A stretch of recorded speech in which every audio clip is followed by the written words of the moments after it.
Hello and welcome back to Perspectives, bringing you our daily dose of news and views we hope are relevant to you.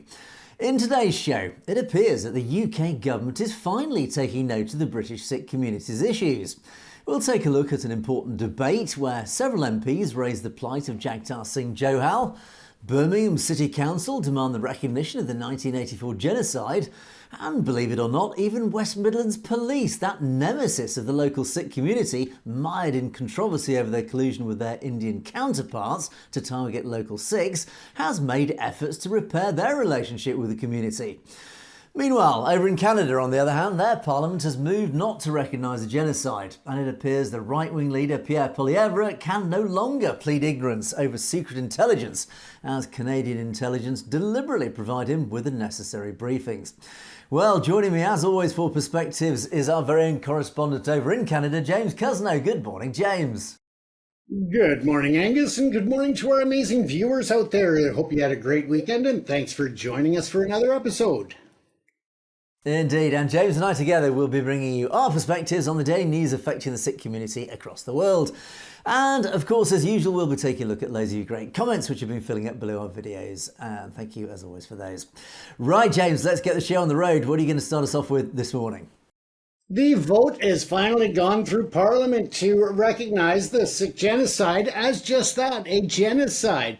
And although it went into the House of Commons and received vote, it needed unanimous support. And of course, Mr. Arya was there again. Chandra Arya decided to defeat the vote by his sole voice, and he voted no. So, of course, that delays the recognition of the Sikh genocide by the Canadian Parliament, and there is important information that encompass that. Now, Mr. Chandra, of course, being the only member to vote no, also made accusations against Sikh Dhaliwal and others for threatening him within the House of Commons and in the Parliament, saying that there were verbal threatening exchanges as well as physical intimidation towards him. So he has made those very loud and clear as well. Now, we all know that he is a very big loudmouth on behalf of the Indian government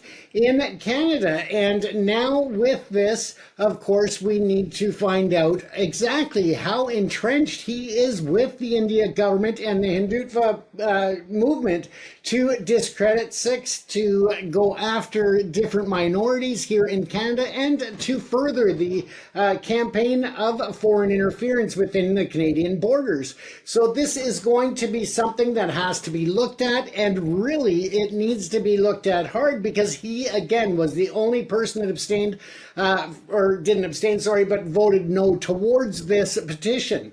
It now will have the opportunity to go through it again, but it will have to start from the beginning once more. Now, this is a copy on the screen of the Minister of Parliamentary Secretary, Rob Oliphant, and he very clearly put it in that and I'm quoting this statement here, that the loss of life that resulted from anti-Sikh violence in India in 1984 was truly tragic. The consequences have affected thousands of families in India and Canada, and many Sikhs and Canadians of the Sikh heritage continue to keep what happened close to their hearts. And it goes on from there. And of course, we know that this has been a very huge issue because the BJP government and the India government as a whole continues to refer to these issues or these incidents as riots, which it wasn't. And that's where it's interesting to take a look at what Jagtar Singh had written up. And this is from the NDP website, in that he had a very clear and concise summary that brought to light the recognition of the Sikh genocide by even the India courts as such. So to set that back, the vote and the process really, again, is not going over well for a lot of Canadians. Now, here is what Jagtar Singh had up on the NDP website, the New Democratic Party of Canada. It says, on the 40-year anniversary, Jagtar Singh and the NDP will seek official recognition of the 1984 Sikh genocide in Canadian Parliament, which is what we're talking about. During the 1984 Sikh genocide, thousands of innocent Sikh men, women, and children were brutally attacked and murdered across India. And there were other atrocities committed as well that were left out of this statement, but that is recognized.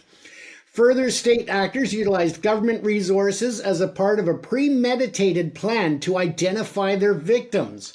The government of India's own Nanavati Commission report acknowledges the killings were systemic and organized, and Indian courts have observed genocide has been duly proved and established. So again, pointing out that the India courts have even recognized it as such.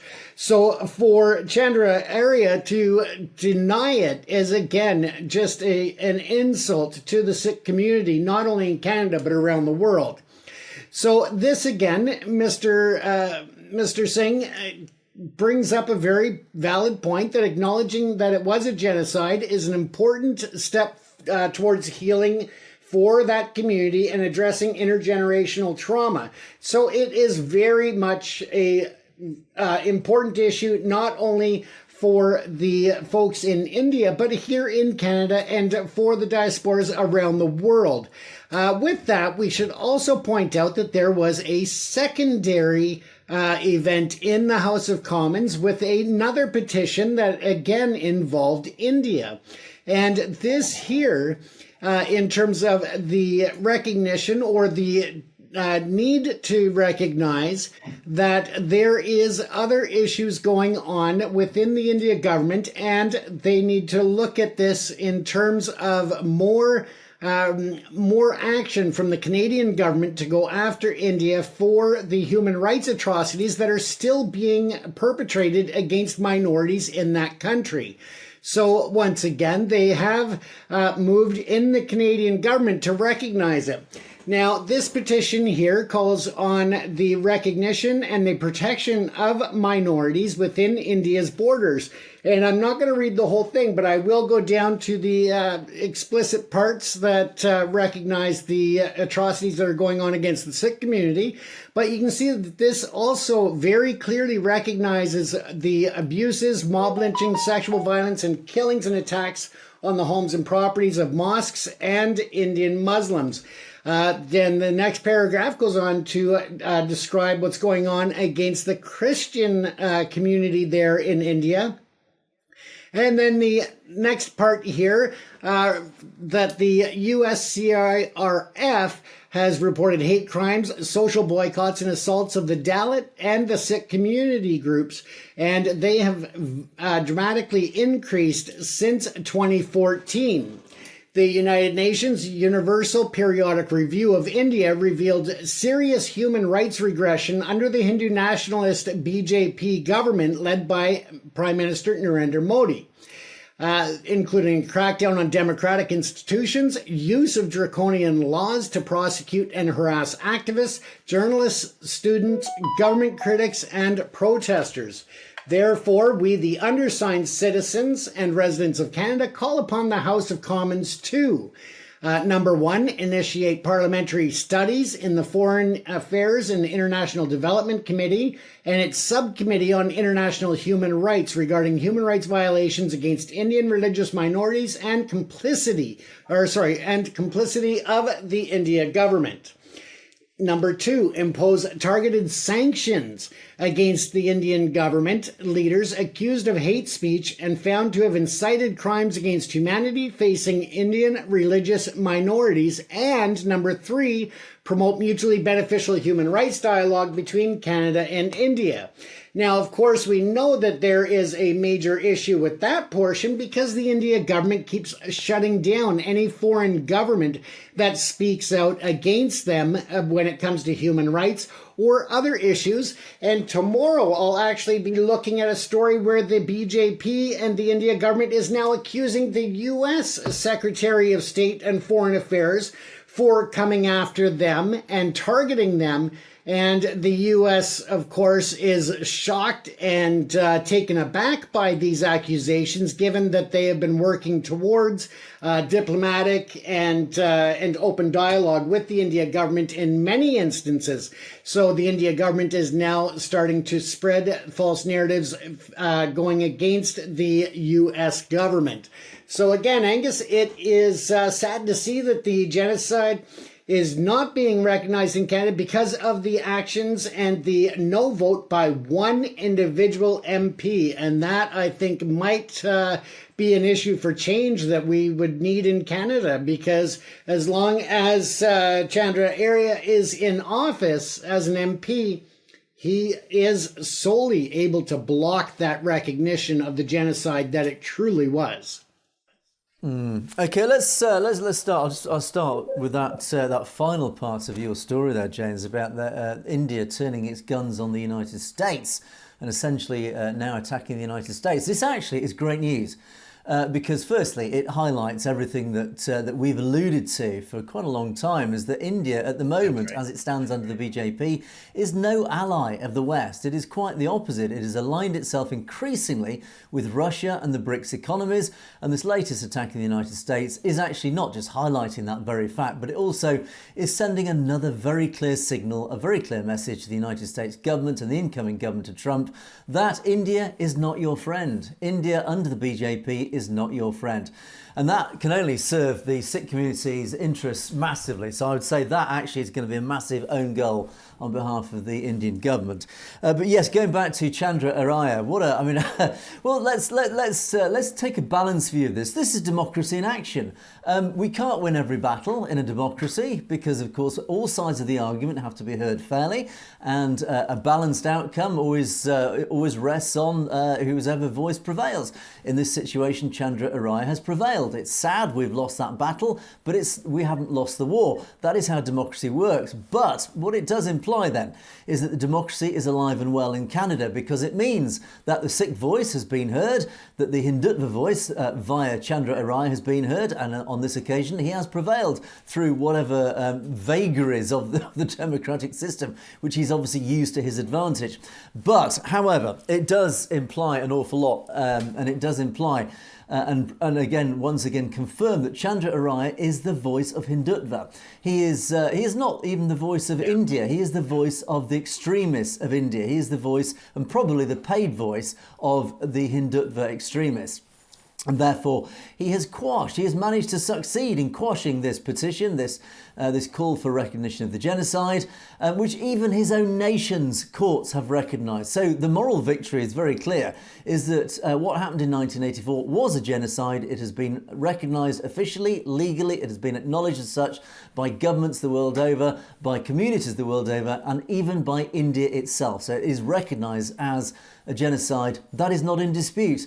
The fact that he has managed to stand up and prevent it being recognised by the Canadian government, by the Canadian nation, proves, in fact, that once again he is not speaking on behalf of India. He is speaking on behalf of the Hindutva extremists who were behind this very genocide. Let us not forget. So, again, it just highlights, again, to our critics who point out that we don't speak the truth, we speak propaganda, that we speak some skewed, manipulative rubbish, some propaganda. Sorry, but here is the truth, and we're laying out the truth once again, that the genocide was a genocide, as it has indeed been recognised, and yet here is some Hindutva stooge in the Canadian Parliament trying to skew the agenda to stop it being recognised as such. So again, we rest our case.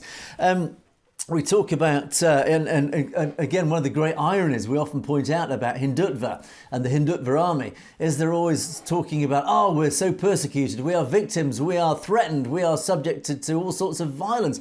What a tactic this is that they roll out on a regular basis. They always claim that they are victims of threats and of violence. They're claiming Khalistani terrorists are always threatening them with violence. And yet this is a tactic they trot out when in fact the real perpetrators are themselves. It It is they who send out their violent mobs in 1984, or their violent mobs in Brampton just a few months ago. It is them who are constantly arrested, carrying weapons, threatening violence against the Sikh community. So the real violent mobs, the real extremists, once again, are the Hindutva. Yet they use this tactic on a regular basis, where they paint themselves as a victim when in fact they are the perpetrators of the violence themselves. This is typical of narcissism, of a bully, and anybody who's familiar with human nature and the nature of narcissists is that they use this very same tactic, this manipulative psychological tactic, where they paint themselves as some sort of victim when in fact they are the perpetrators themselves. So they are the bully themselves, and they are using a tried and tested psychological tactic to paint the Sikh community somehow as being the perpetrators of this violence. And finally, James, you touched on human rights. All I can say is, don't worry, even if we've lost this battle, the war is still going to be won, because the Indian government, when we talk about human rights, has been painted by virtually every single human rights organisation on the planet. There's no agenda here. This is objective observations by human rights organisations the world over, who have pointed to India and said, under the BJP, your human rights record is shocking. And yet again, India has no defence to this. The Indian government has no defence to these accusations, and these accusations are now finding their way into the mainstream, that even governments now are talking about India's human rights record, James. So I think all this, don't worry about it, I would say to the Canadian Sikh population. Don't worry about it. You might have lost this battle. The war is still being won. The momentum is still moving in the right direction. Is that India is now painting itself more and more into a corner. More and more fingers of accusation, of guilt, are pointing at India. It is finding itself in a very, very increasingly uncomfortable position, where the global governments, global communities, human rights organisations the world over are pointing that guilty finger at the Indian government, and the Indian government is squirming in its seat. It is getting more and more desperate in its actions. It is aligning itself closer and closer to the more totalitarian regimes of the world. It is going down a very sad path for India as a nation. But as I said repeatedly, we are winning the war. The Sikh community and the people of India, let's not forget, the people of India are winning this war. The ordinary citizens of India, they are winning this war against this BJP, this RSS government, this Hindutva extremist government that is destroying India step by step. But don't worry, as we say, the boot is on the other foot now, and the momentum is moving in the right direction. Is that we will prevail. Simple as that, James. Absolutely, Angus. And tomorrow night, as I said, we'll talk more about the accusations that India is making towards the U.S. And I will have to follow up to find out what the exact vote was on that second petition. But they have stated that the petition will be going to the chair of the Standing Committee on Foreign Affairs and International Development, as well as the chair of the subcommittee on international human rights. So those are two different branches and committees that set their own agendas and their own votes. So that will be something that I'll follow up on tomorrow night. I just was unable to get over the weekend the information there on that secondary vote. Of course, it would again need the majority or the unanimous decision. And of course, with Mr. Arya there in the parliament, I'm guessing that he would have voted no. Now, on that note, though, it should be also noted that, of course, we know Pierre Polievre, the leader of the Conservative Party, has been going on and on about the reasons that he will not get his high security clearance. And he states that, by doing so, he thinks he's going to be silenced as the leader of the opposition, which has never been the case by any opposition to deny getting the security clearance based on that. What it does do, though, is it puts an onus on him, if he had that clearance, to speak the truth. And that is something that Pierre Polievre seems to have the biggest issue with, and that is, proven time and time again. but also as the leader of the opposition. There is much information that has come out over the last year about other members of his party that may be involved with the India government, with the Hindutva extremists, and with foreign interference. And this goes right up to his level, and that is the potential interference of the last two leadership votes and leadership runnings for the Conservative Party of Canada. So again, is that something to look at when he refuses time and time again to get that security clearance? So now the CSIS has come forward, the Canadian Security Intelligence Service has said that they will brief him on foreign interference and other information that is going to be vetted and kind of filtered, because they can't release every detail to him that's in those top security clearance level reports. But they are going to review and give him some of the details about who and when there was potential involvement by members of his party with foreign interference, specifically from India. And they're also looking, as Prime Minister Justin Trudeau has been saying for the last year, for him to get his clearance, as he wants to be the head of the Conservative Party going forward into next year's election. And as such, he wants to be Prime Minister of our country, and at the same time, he does not have a top-level security clearance. Is he going to try to win the vote of the election and then circumvent the need for that clearance? We don't know, but what it does say is that there are still many questions there. At the end of the day, we do hope that names of the Conservative Party members who were involved with the foreign interference with India and others get named. And that's what people across the country are screaming about. They want to know who it is that is actually involved directly with that interference, what their roles were, what actions they've taken in that position, and it goes on.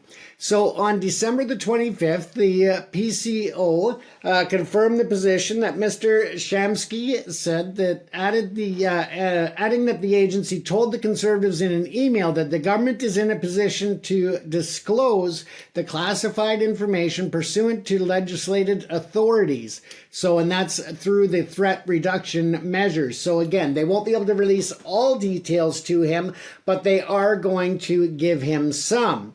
There are several individuals who are within the Conservative Party of Canada that do have security clearance, and they do get to vet and read those reports. Now, of course, Polievre says that he has not been apprised of any real concerns of major involvement or implications. Now, of course he hasn't, because they are not allowed to discuss the top secret information. Plain and simple. So again, Mr. Trudeau on October 30th had said the leader of the opposition has failed at his responsibility to keep his own MPs safe from foreign interference, and that refers to the fact that if they are being targeted in other ways, that he should be fully aware as the leader of the party to protect his MPs, to protect his members. And again, this is a serious national security concern for all Canadians, not just those who support the Conservative Party, the Liberal Party, the Bloc Québécois, or the NDP. It affects every Canadian and is a concern to every Canadian, especially as with the last year of transnational repression by India, the foreign interference. The Canadian public is starting to understand and wake up to how serious of a threat that India is to our sovereignty and to our rule of law, Angus. And it should be noted that they are a security threat to all nations as they continue with their path of destruction when it comes to the decades that have been invested in trying to improve relations with India, and it seems like it is going downhill fast. Yes, this is quite an interesting insight into the tactics and even mindset of Pierre Polievre. Now, obviously, I don't even pretend to understand his background or anything like that, but certainly from an objective opinion, I see here the leader of the opposition refusing to witness or look at the quite significant intelligence that would normally be provided, and certainly here in the UK, all our opposition traditionally are given that same privilege of viewing secret intelligence, because otherwise, how else can they act? I'd say properly, incredibly, in opposition. Now, Pierre Polievre has been very cynical about this. Clearly, he's using it as a tactical method to score political points. It is, as I say, it's very cynical, because essentially now, under the guise of saying, how on earth can I hold the government to account if I'm given party to this secret intelligence? What in fact, in reality, what he's saying is that if I can't see this intelligence, that means I can then attack the government for whatever decision they make. When in reality, the whole purpose of an opposition being given sight of the intelligence, it means they are given a deeper insight into why the government of the day makes that decision. And more often than not, a government makes a decision based on intelligence that it cannot share in the public domain for national interest or whatever, or protecting sources or whatever it happens to be. But it means that decisions are made based on critical intelligence that obviously cannot be shared. Now, if Polievre is playing this political game, essentially, where he's saying, I don't want that because that means I might actually agree with some of Trudeau's decisions, it essentially means he's playing politics. And in fact, as that article points out, James, even a professor points out this very simple fact, that is essentially using it to score political points. And what we say here in the UK, he is putting his party above his country. He's playing politics above his national interest. This is very cynical, and it's very damaging for the Canadian nation. And again, I have no political affiliations in Canada. So at the end of the day, I don't care who wins the next election, although I do give credit to where credit is due to Trudeau, and let's say my natural politics do fall, I would say, probably right of centre, if anything, if I had to be pinned down. But ultimately, I see Polievre as a bit of a cynical politician. He's a player. He's not putting his national interest. What matters to all of us as citizens of all our countries is our national interest. Whichever government is in charge, whatever decision they make must be for the national interest, whatever their political affiliations. And Polievre is not doing this. He is putting his own career, his own political party, ahead of the national interest by deliberately ignoring intelligence, critical intelligence that would protect the Canadian citizens. He's putting that ahead.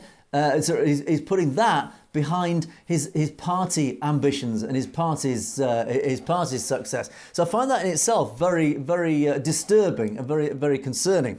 And also this whole, I think what it also points to the fact is the fact that he doesn't want to view this intelligence, because of course this intelligence is going to reveal and will reveal all sorts of transnational repression, all sorts of interference in Canadian politics, which of course this inquiry has revealed. The recent inquiries have revealed all sorts of levels, this multilateral approach that India has taken to Canadian and Western societies, whether on the low level it's just a little manipulation of media, social media, all the way through to financing political candidates, all the way to interfering in actual politics, and all the way up to actually murdering Canadian citizens on Canadian soil. So we do know that India is interfering with Canadian society, whether it's political, academics or whatever. And I think what Polievre is afraid of is that any involvement in the intelligence community that he gets involved in is going to actually help highlight the fact that his own party have been linked to Hindutva. His own party has been linked to interference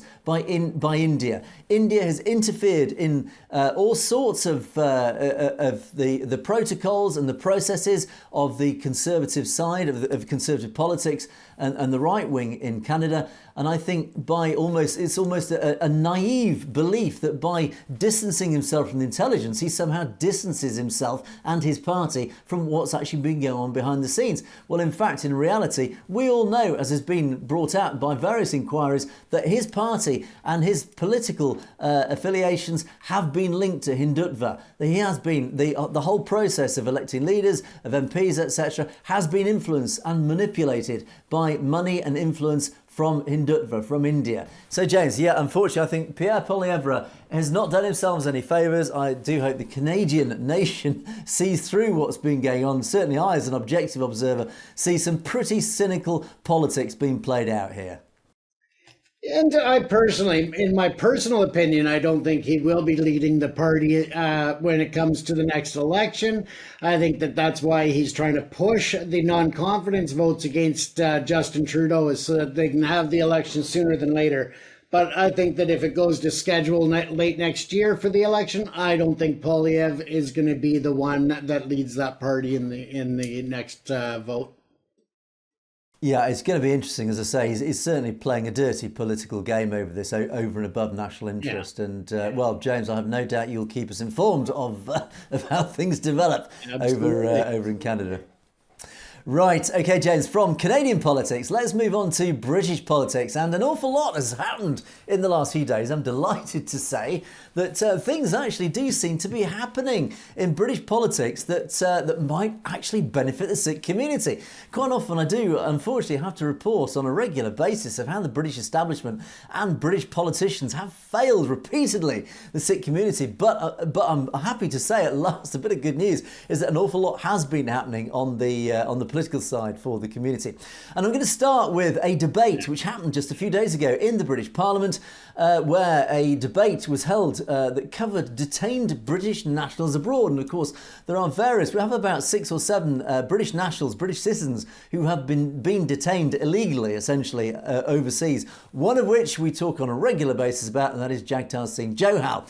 Now, this debate occurred on Thursday last week, and various MPs, members of our British Parliament, stood up and mentioned specifically the plight of Jagtar Singh Johal. And Jaggy, as he's known, has been behind bars in India on all sorts of trumped-up charges. Well, charges certainly that have yet to see a courtroom, have yet to see any formal process take place, other than 137 or 138 court appearances in which the prosecution witnesses continually fail to turn up. In other words, and has been essentially admitted almost openly by the Indian government, is that the whole process is designed to send a message to anybody who dares stand up against the Indian government and call it out for what it's been up to and what it's been up to in the past, is that we will lock you up, we will detain you arbitrarily behind bars, and essentially you will rot in prison. That is the message that India is trying to send out. Jagtar Singh Johal, amongst others, I would point out,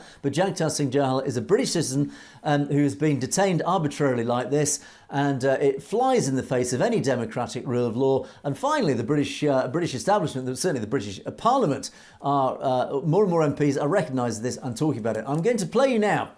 These are some of the speeches, some of the excellent speeches that were given during this debate. Many MPs, as I said, stood up and talked, but let me play you a quick selection of a few of the best that were displayed in Parliament last week. We need to do more, Madam Deputy Speaker. What has happened to Jagtar Johal is against all rules of natural justice. We have a British citizen here who, by all consensus, has been detained in a foreign jail arbitrarily for 7 years. We are therefore right to be concerned and right to want to know what is being done to secure his release. And we have a right to know on a regular basis what is happening with Jagtar Johal. If there is a section can take up the case of British citizens, quite honestly, Madam Deputy Speaker, your British passport has to mean something more than a bit of paper that I carry in my inside pocket everywhere I go. It means something for your rights, for your citizenship, for your protection under the citizenship of the United Kingdom of Great Britain and Northern Ireland. But since then, Mr Johal has endured more than 7 years of imprisonment under charges that credible sources indicate are baseless, and with all the torture that happened as well. Allegations of torture during his detention further compound the gravity of this case, and it's clear that his activism for Sikh human rights has made him a target. Madam Deputy Speaker, the treatment of Mr Johal is not just a tragedy for him and his family, it's more than that. It's an affront to the very principles of justice and human rights that we cherish in this House, and every one of us today will speak highly and sincerely of. His situation also underscores systematic failures in protecting British nationals abroad. As far as my constituent Jagtar Singh Johal is concerned, and as the member for Wolverhampton West stated, the UN Working Group on Arbitrary Detention concluded over 2.5 years ago, in May 2022, that under international law, Jagtar's detention is arbitrary. And yet here we are, 2,589 days later. He remains in prison, unconvicted, in solitary confinement. To add to that misery, he and his family must cope with the very real fear that Jagtar is at serious risk of a death sentence. At least 2 of the charges against Jagtar carry the death penalty. Former government's responses have been inadequate, in my opinion, and successive UK Foreign Secretaries have failed to seek Jagtar's release and repatriation to the UK, and this is simply unacceptable and not good enough. This new government and Foreign Secretary now has the opportunity to uphold the principled position which we took when in opposition. So that's very encouraging in that several MPs have stood up. And that's a good, I would say, a good cross-party selection of MPs from all walks of life. And we had a Northern Ireland MP there. The final speaker there was Jaggy's own MP from his own constituency. So several people from all walks of life across British society have stood up there, or their representatives have stood up there and highlighted these cases, which is great. And of course, that phrase arbitrary detention was raised on several occasions. This is something that Keir Starmer, the Prime Minister, has refused to repeat, and David Lammy, our Foreign Secretary, they've refused to repeat that phrase for some reason, despite the fact that MPs are still saying it is an arbitrary detention. It's an important phrase, that, because that is what the United Nations themselves recognise. In other words, it doesn't follow the rule of law. I still have to remain slightly cynical. I mean, first of all, it's great that the pressure is mounting once again against the British government to say you've got to do something about this. We need to see results. And as Jaggy's own MP, that final speaker, said, is that this has been going on for 7 years. There's been so much inaction. Why has there been inaction? Why aren't we doing something about it? Why are we not seeing results? Absolutely good question. But what I would cynically point out is that his own MP, when David Lammy visited India just a few weeks ago when they took power, and he met his counterpart in India, the first question upon Lammy's return was that this MP, McAllister, his own MP, the first question he asked Lammy when he got back was, did you talk about Jaggy? It was, well, I've got lots of Indians in my constituency. Any news about a trade deal? Never mentioned Jaggy. So it's all very well bringing it up now in the debate about British citizens, etc., detained abroad. But the first question you asked when Lammy came back from India wasn't about Jaggy or anything like that. It was about trade deals. So again, I remain slightly cynical about the whole motives of our MPs. It only matters when we have these sort of small debates, etc. But let us keep our fingers crossed. Let us stay optimistic. Let us hope that this pressure like this, that does put the spotlight on Keir Starmer and David Lammy, our resident government, and it does keep that pressure to say, look, we're going to judge you by results, and so far the results are not good, but you're going to have to do something about it. Now, I'm pleased to say that Douglas McAllister, that MP who spoke finally, and Jaggy's MP, did say that he has been kept in touch on a regular basis by Lammy about his pressure on India about Jaggy. Again, I remain slightly cynical, saying, yeah, but they've been doing that for 14 years, or 7 years rather. The Conservative government did that for 7 years and kept in touch about their efforts. It's meaningless. What we have to judge is results. But as I say, the jury remains out. Let us see. I hope, James, that we will see results. But unfortunately, 7 years later, nothing's changed, but at least this has now being debated openly in Parliament. Let's hope we might start seeing some results. Absolutely. And of course, they brought up, as you pointed out, the term arbitrary detention. And it's also interesting to note that same term was within that petition to look at sanctions and other activities against India for the human rights abuses, and that Canada recognized the arbitrary detention without actually naming Jaggy or any other specific individual. But I just thought it was interesting that, again, it comes up from the international Indeed, community. you're absolutely right. As you rightly say, even just the reference to arbitrary detention just highlights that one single thing about India's human rights record, which again is there by implication, and it just adds it adds to this multilateral movement towards essentially psychological movement against India that people are slowly waking up to. Okay, I'm going to move on now again because I've got a lot to get through today. Likewise, staying with British politics, and I'm delighted to say that Birmingham City Council, Birmingham is our second largest city in the UK, and the City Council, in a meeting just a few days ago, the leader of that council stood up and confirmed that he has written to the Deputy Prime Minister, that's Keir Starmer's deputy, Angela Rayner, demanding, or should I say more politely, asking for a judge-led public inquiry to commence ASAP into the 1984 genocide. Now, James, we've talked about the genocide in Canada. Well, the pressure is on here again in the UK for the UK to officially recognise the 1984 genocide. And again, this is all part of the grassroots pressure. And again, to our audience, as I often say, it's how important it is that grassroots pressure keeps being applied, that you get out there and keep campaigning, keep being active, keep sending out this message, because it does have an impact. Because here now we have the leader of the Birmingham City Council standing up and saying he has written to the Deputy Prime Minister, making the very same demands that the 1984 genocide is officially recognised.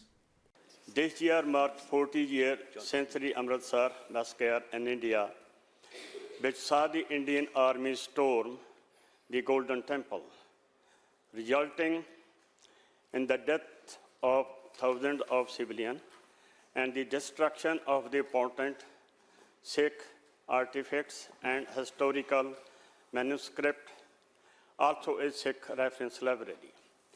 Does the leader agree with me that we need a nationally public inquiry into the British government's involvement in that raid, so that Sikhs here in Birmingham, the UK, and around the world can have greater acknowledgement of violence that was carried out against our people? This is also known globally as Sikh Genocide in 1984. This is a really important topic for the Sikh community here in Birmingham, across the UK and indeed across the globe. It's something that I know the community cares very deeply about. The events that happened 40 years ago are deeply shocking, and there are still unanswered questions. I can confirm through you, Lord Mayor, to Councillor Atwell, that I have written to the Deputy Prime Minister to request an inquiry takes place into the British government's alleged involvement in that raid. I know that these events are still very much within living memory, and the pain is still felt by the Sikh community. And I hope that the new government will pick up where previous governments have been unable to do so and hold that inquiry into what happened and the events that followed. Thank you, Lord Mayor. So reference here, as the final councillor speaking referenced, is that the Labour government, when they were in opposition, Keir Starmer made a promise to the community that once in power, he would launch a judge-led inquiry into British involvement in the dreadful events of 1984, particularly the attack on the Golden Temple. And it is believed and it is known that the Indian government did consult the British government and British military forces prior to that attack on the Hamdir Sahib. And it is believed at the very least that the SAS were involved in providing consultancy advice on how to attack the temple. But it may run a lot deeper than that, and that is what the inquiry that they are pushing for is going to be set up to find out. At the moment, a deafening silence from Keir Starmer's government. I'll give them the benefit of the doubt and say I'm sure they've got a lot on their plate since taking power. But certainly they made a promise to the community that a judge-led inquiry would be launched into the British government's involvement in the events of 1984. And once again, James, we will have to judge by results, will we not? Absolutely. And again, it was a disappointing outcome in the Canadian Parliament, but let's hope that that moves in a better direction. Indeed. So, as we keep saying, we will judge by results. Unfortunately, I always remain with a healthy cynicism of our politicians, as track record and a long life has taught me, and I suppose most of us who've been around long enough not to believe too much that any politicians promise us. But that is where we play our part, and we must keep the pressure on these politicians and hold them to account.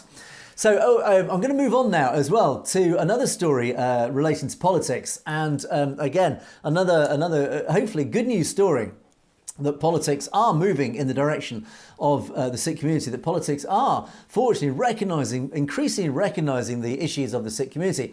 And I'm delighted to say that Preet Kaur Gill, who's one of our longest serving Sikh MPs here in the UK, and in fact I had the privilege of meeting Preet last week in London. In fact, she was the lady who presented us with our wonderful our award that we won at the Govt in London the other week, and it was Preet who presented me with that. And I did meet Preet, and a very high achieving, very successful Sikh MP here in the UK. Well, Preet Kaur Gill herself and the Chief Constable of Craig Guildford of West Midlands Police have taken steps to what they call rebuilding the relationship between Gurdwaras and the West Midlands and the police. Now, the context of this, and as we've often reported, in the West Midlands we have a very large Sikh community, in fact one of our largest communities in the UK. And over many years, decades even, is that there has been increasing tension between West Midlands Police and the community, particularly relating to the West Midlands Police's relationship with their counterparts in India. And of course, this links through to the Jaggi story. It links through to raids that happened just prior to Jaggi's arrest, raids that happened across Sikh activists and particularly Khalistan activists in the West Midlands, whose houses were raided. And that was linked to, and the police. It was believed that the police had actually been fed intelligence from India, from the Indian establishment, which led to those raids on Khalistan activists' houses here in the West Midlands. And so, of course, as a result of all this going on, and it was believed also that MI6 actually fed information to India prior to Jaggi's arrest, and it's believed that it was information linked to the West Midlands Police via MI6 that was leaked to Indian intelligence, which then led to the arrest of Jagtar in India. So again, because of all this, and because of all this these activities of West Midlands Police, the Gurdwaras in the West Midlands have had a very fractious relationship with the police, and therefore the whole community have essentially turned their backs on the police and said, you have failed us, you are acting on behalf of the British establishment and by extension the Indian establishment to target and to persecute our community here in the UK. So as a result, those relationships broke down terribly, which is not a good thing to be. It's not a good place to be in.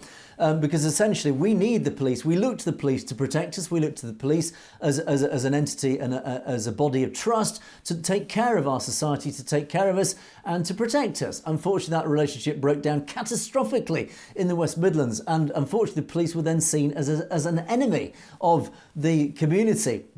And so there's been huge efforts on behalf of the Gurdwara, the representatives of the community, and indeed, finally, from the police themselves, and I would say facilitated by Preet Kaur Gill somewhere in the middle to try and arbitrate the relations between these two parties. And it does appear that there has been great moves now, finally, to try and join the two warring factions. I think it may be too strong a word, but certainly the two factions, to try and reunite them, say, look, we've got to work together for the benefit of both the country and, of course, the community. So Preet and the Chief Constable for West Midlands, Craig Guildford, have been working with the local Gurdwara in the West Midlands to rebuild this relationship. And they were welcomed by the Congregation and Management Committee at Guru Nanak Gurdwara, Smethwick.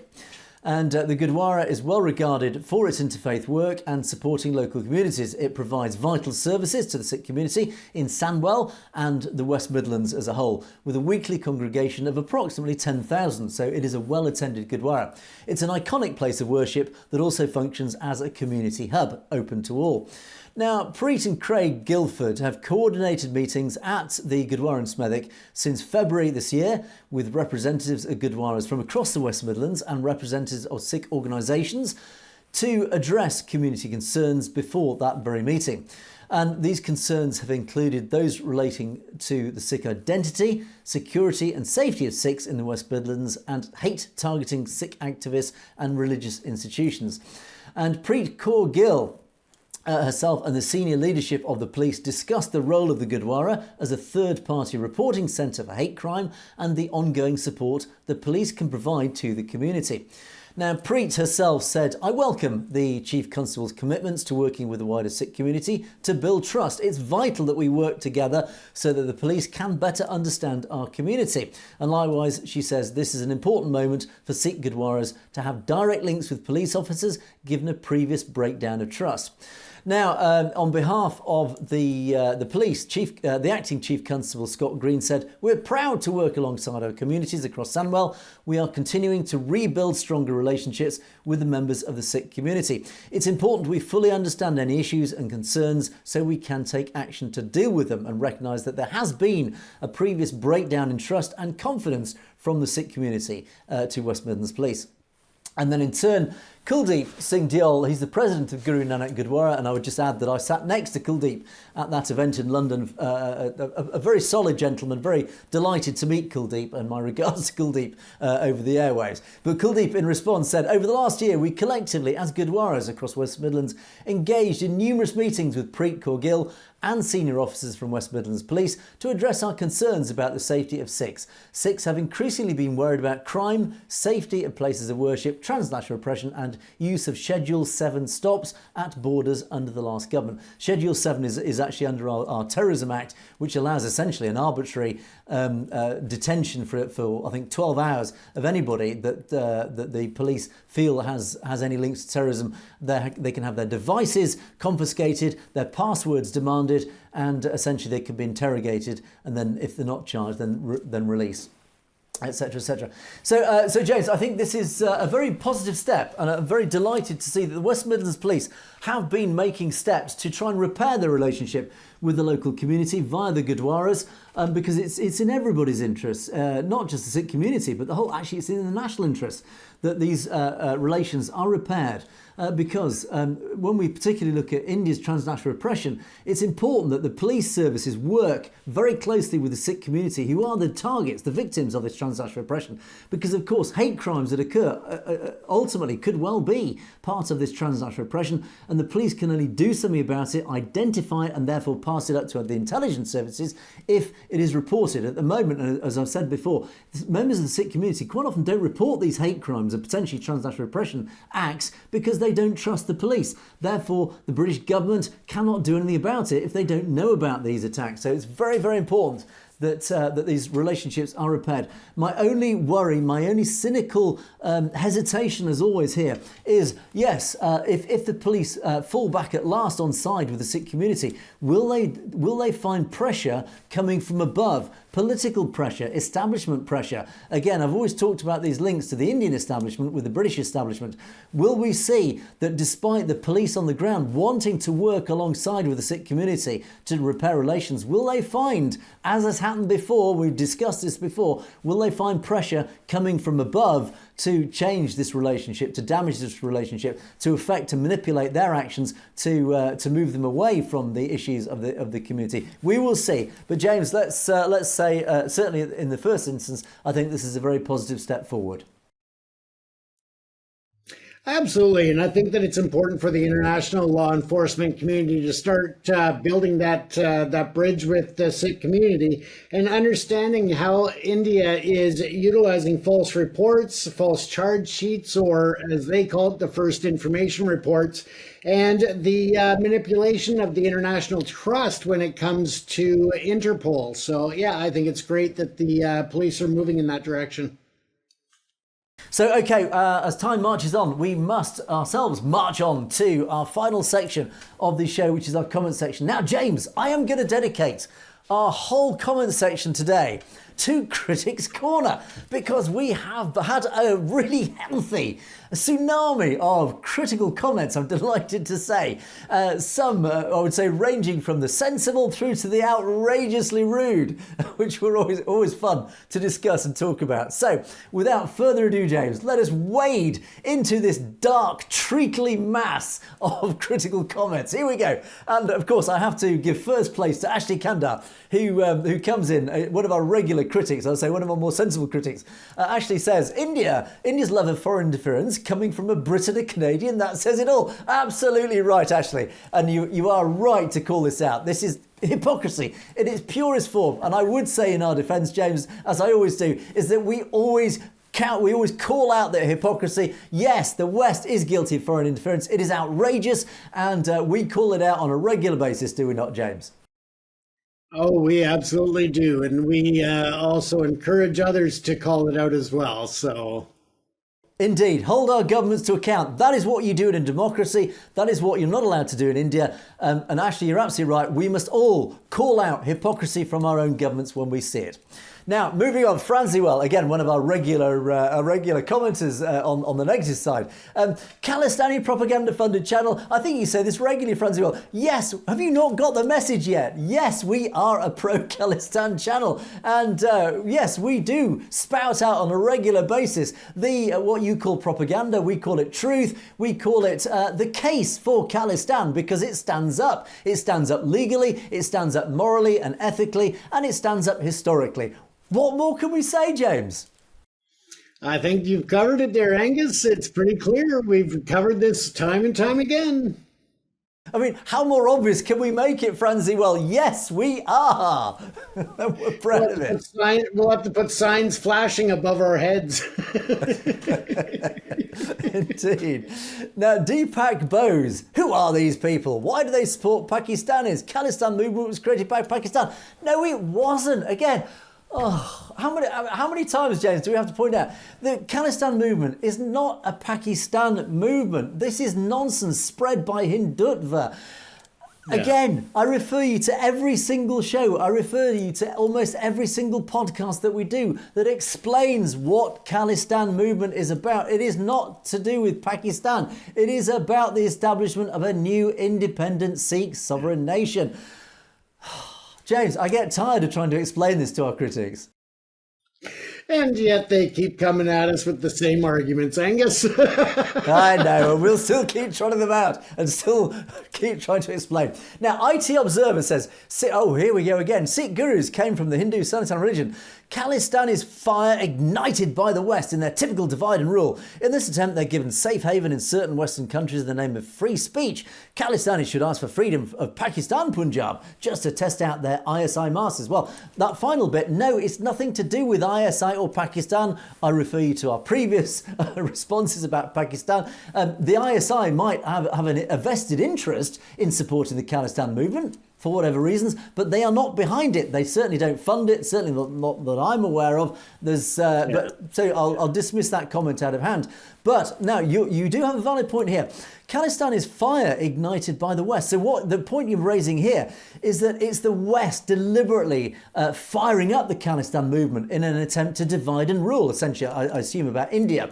And the West gives safe haven to the Khalistanis under the cover of free speech. Yeah, now I understand the point being made here. It's quite a sensible point, but I would dispute this. I don't think this is generated by the West. The West are not there deliberately trying to divide and rule India. The West washed their hands of India many, many years ago, decades ago. They're not interested, essentially. All they want is India on side as an ally. That's basically what the West's agenda is, which unfortunately is not going that way so far. So I think you're almost reading too much into this. It's not a conspiracy by the West to divide and rule India. And the reason that the West gives safe haven to the Khalistan movement is because it's actually the other way around. The Khalistans have fled to the West because Western nations are democracies where it is safe to campaign for Khalistan. They are not safe in India. Which part of this do you find so difficult? And then the first part, Sikh gurus came from Hindu. Yeah, they did originally, but Sikhism is not Hinduism. And I refer back to several comments I made in the past about this. Don't have time to explain it. But there you go, James. Lots of points raised in that final comment. Absolutely. And again, we could explain it for weeks and weeks until the cows come home, and they're still not going to get it on some level because they are too busy listening to the misinformation.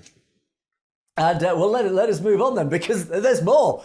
Pages more. Hellbender comes in and says it has no support in India. Well, actually, how do you know that? How do you know, Hellbender, that Khalistan has no support in India? Is it just through talking to people, or is it watching the Govt media, the Indian media, that tells you, that spoon feeds you this narrative that it has no support in India?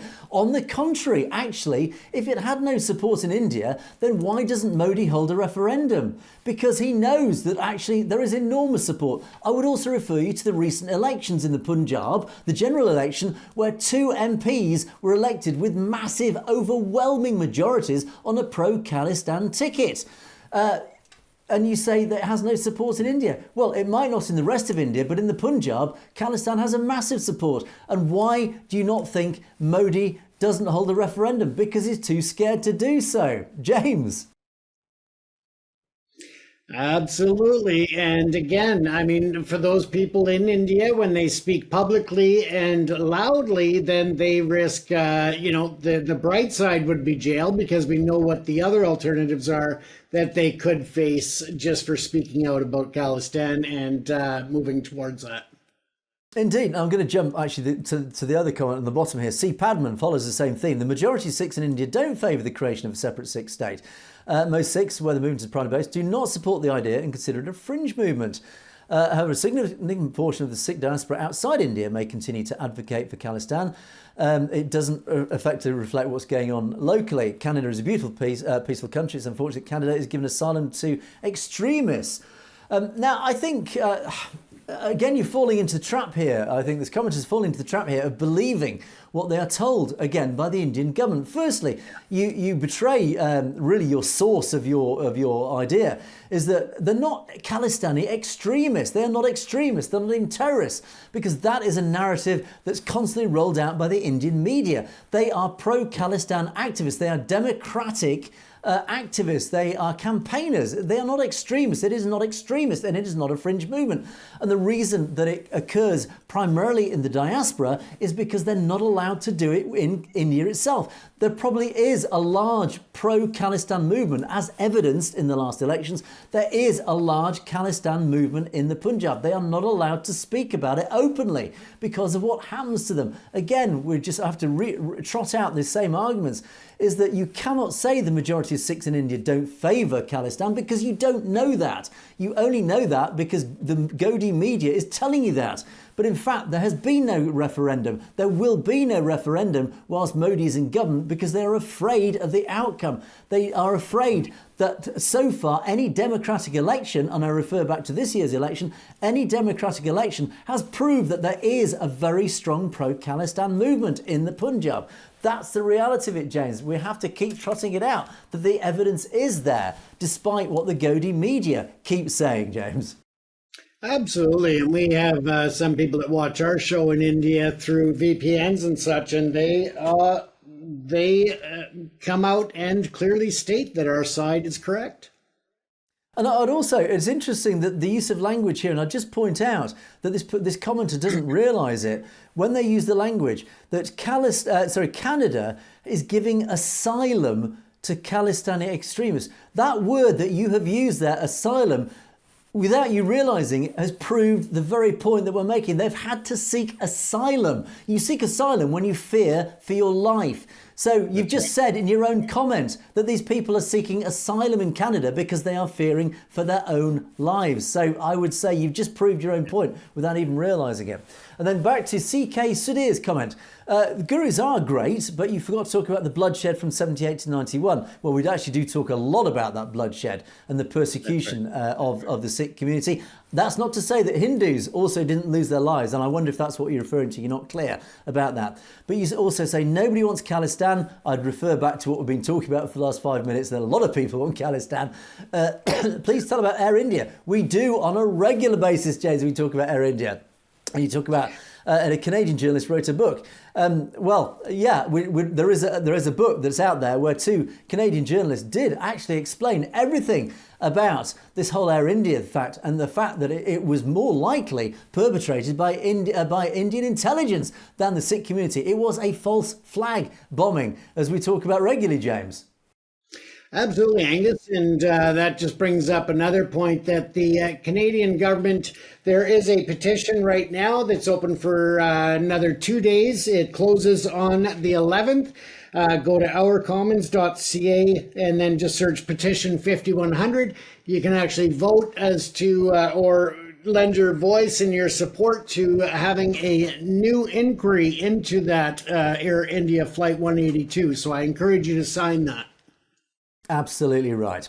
Sandeep, here we go. This is pure propaganda and downright wrong. Well, propaganda, well, you say tomato, I say tomato. It's the truth, whether you like it or not. And downright wrong, well, tell us why we're wrong. This man knows nothing about Sikhism or Sikh history. Well, I would say, in all humility, I only know a little about Sikhism and Sikh history, but I've done enough research to at least speak, at least to some degree, about it. And we do our best. If we get it wrong, please correct us. To say I know nothing about Sikhism or Sikh history is maybe a little bit strong and a little bit upsetting. Bear in mind, hopefully, what we have talked about. Now, this is where you betray your own ignorance. Sikhism is no different to Hinduism, etc., etc. Well, I would refer you to the academics in the Sikh religion who have written extensively about this silly argument that Sikhism is not Hinduism. It is definitely not Hinduism. And they have pointed out, they have proved why Sikhism is fundamentally different to Hinduism, etc., etc. Go out there and do some research. Etc., etc. The so-called commentator talks about every part of the world was a kingdom, so much so even the Brits were not a country but a kingdom. Not quite sure what you mean by that comment, so I'll have to sort of move on from that. Stop misleading and spreading division. Well, we're not misleading. We're just telling the truth as we find it. We corroborate our stories. We are the messengers sending out the truth. We're not spreading division. We're not the ones doing that. We're pointing out who is actually spreading the division. It's the Indian media. It is the Indian government. They are, and we've proved it over and over again. We've shown you the stories. It's upsetting that you cannot see this, that you keep thinking that we're the ones spreading division. We're not. We're trying to highlight the fact that we are trying to unite the cultures. We're trying to unite Hindus and Muslims, Christians, Sikhs. We're trying to say, look at the division that is being spread amongst you by Hindutva. The real divider behind all this is Hindutva. That's where you need to point your sights, your target. So please, Sandhu, take a look at who the real source of division is. And the history this man refers to is written by the English to suit themselves to divide and rule, not the real history. Well, what is the real history? Yes, I think you raise a very interesting point there, that history is always written by the victors. And I agree with that. I think you're absolutely right. It is our job to try and peel back the layers and find out the real history. If you know different, you tell us, Sandy, you tell us what is the real history. Because I and James would love to know what is the real history. Who knows? But I would certainly say that the messages that we bring across is based on what I would say is universally accepted history. Not the Indian version, not the British version, but certainly the best research history that we can find. So, James, any comments on that lot? No, I think you've covered it all, Angus. But thank you, Sandy, for that extensive comment that you submitted. And Space Teapot, I love that name, Space Teapot, says, in today's news, stuff Trump never said. I think this is referring back to when we were talking about Trump. Oh, and why do they not want the 60% of Punjab that's in Pakistan to be free and independent? I hope you do enjoy whatever donor dollars you're getting. Must be worth it. No, it's not. We're never paid enough for what we do. But what I would say is we often talk about Punjab in Pakistan, and we don't have time to go into it once again in detail. But yes, absolutely, is we do talk about Punjab in Pakistan, that maybe one day it should be and will be part of a free Khalistan, because it should be reunited with the Punjab in India. But unfortunately, due to real politics, it'll be probably a very, very difficult first step to do, but that's not to say it can't happen in the future. And etc., etc. James, any comments on that one? No, I think we've covered that over and over again, and we very clearly do speak out about the Khalistan part of Pakistan, and you take one battle at a time. Yeah, and C. Padman comes back with another comment, and I like this comment actually. I'm going to say his comments are very considered actually. India is a multicultural, multi-ethnic, multilinguistic, multi-religious society. If you break India up in the name of religion, language, etc., there won't be any India left. Pandit Nehru and Patel formed a single country with great effort after Indian independence. If you let Sikhs form their nation, then it's only a question of time that basically the dominoes will fall. Yes, I think you're absolutely right. And this is the point that we talk about regularly. And what I would say is that Nehru and Patel didn't form a single country after independence. Essentially, it was already formed for them. The British Empire, essentially, the British handed them essentially a ready-made package, a colonial package that the Brahmins then essentially took over. So as we often say, India remains a colony. It remains a colonized nation ruled over by the Brahmins, and there's no conspiracy theory about that. It's universally recognized. Essentially, that is the situation, and it is, as you rightly point out, made up of all these constituent parts, these different cultures, religions, etc., etc. And as you say, yes, the dominoes will fall. If you break apart one part, the rest will follow. Yes, and what we are saying is that is not necessarily a bad thing, because actually, in fact, I think it was even said last week, James, we actually believe that the synergy that would create, if you broke it up and then reunited it under a more federal structure, rather like the European Union, it will be stronger going forward, commercially, politically, everything. It will be more flexible. I think India, as a combined unit of separate nations like this, will actually be a better prospect for the subcontinent. Certainly, it will be happier for the people of India, James. Absolutely. And you can go right back to 1947 and the fact that the whole region was divided based on the majority of religious beliefs. And that went to Pakistan for the Muslims, and the Hindu population got India. So, I mean, you're looking back to that point, referencing it, but you're not recognizing that that's exactly how those two different countries came to be.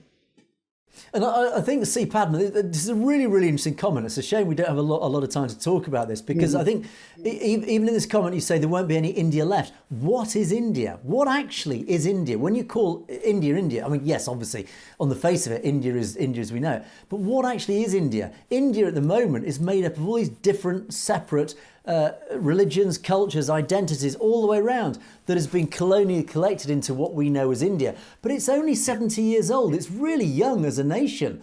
All those constituent parts existed a lot longer than India as a nation did. So again, it opens up that whole philosophical question. What actually is India? And what should India be? What does it represent, etc.? As I say, James, unfortunately, we don't have time to talk about that, because that is a fascinating subject. So thank you, C. Padman, for that comment. And then we move on to, I think that is the end. That is the end of our comments. I was getting carried away there. But unfortunately, James, as time has marched on, we must draw things to a rapid close as we have met at the end of the clock, unfortunately. But as I said, we must draw things to a close. You have been watching Perspectives, and don't forget to keep these comments coming. I have dedicated today, unfortunately, to our Critics' Corner, because we had so many, and so many of them were actually really interesting. And unfortunately, we didn't have time to talk about many more of them that we did receive. But we did, of course, receive many supportive comments, many interesting comments on many of our videos from last week, which, of course, we'll then dedicate the rest of this week's show to. And we will talk about many of those in the next few shows. So do keep those coming. Thank you for your comments that we've been receiving. Don't forget, you can message directly at message@satellitetv.com if there's something you'd like to talk to us about, and anything you'd like to bring to our attention that you don't want to put it in the public domain. So thank you for those. But in the meantime, James, we must wrap things up. It is a goodbye from me, and it's a goodbye from James. Stay safe, everyone. Indeed, you have been watching Perspectives. We will see you next time.